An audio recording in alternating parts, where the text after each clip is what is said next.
Hi ವೀಕ್ಷಕರೇ, ನಮಸ್ಕಾರ. ಇವತ್ತು ನಮ್ಮ ಮನೆಯಲ್ಲಿ ಡ್ರ್ಯಾಗನ್ ಫ್ರೂಟು ಗಿಡ ಹೂವು ಬಿಟ್ಟಿದೆ. ರಾತ್ರಿ ಟೈಮಲ್ಲಿ ಅದು ಹೂವು ಅರಳ್ತದೆ. ನೋಡಲಿಕ್ಕೆ ಸುಂದರವಾಗಿದೆ ನೋಡಿ. ಅದು ಆನ್ಲೈನಲ್ಲಿ ಬುಕ್ಕಿಂಗ್ ಮಾಡಿ ಗಿಡ ತರಿಸಿದ್ದು ಅಸ್ಸಾಮಿಂದ. ಅದು ರಾತ್ರಿ ಟೈಮ್ ಹೂವಾಗಿ ಬೆಳಗ್ಗೆ ಸ್ವಲ್ಪ ಬಾಡ್ತದೆ. 1 ವರ್ಷ ಆಗಿದೆ ಗಿಡ ನೆಟ್ಟು. ಇದು ಮೇ ತಿಂಗಳಲ್ಲಿ ಹೂವು ಬಿಡ್ತದೆ.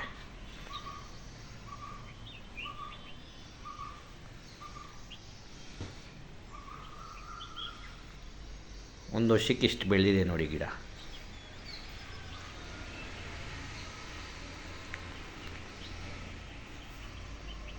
ಈ ವಿಡಿಯೋ ಇಷ್ಟ ಆದರೆ ಲೈಕ್ ಮಾಡಿ, ನಮ್ಮ ಚಾನಲನ್ನು ಸಬ್ಸ್ಕ್ರೈಬ್ ಮಾಡ್ಕೊಳ್ಳಿ.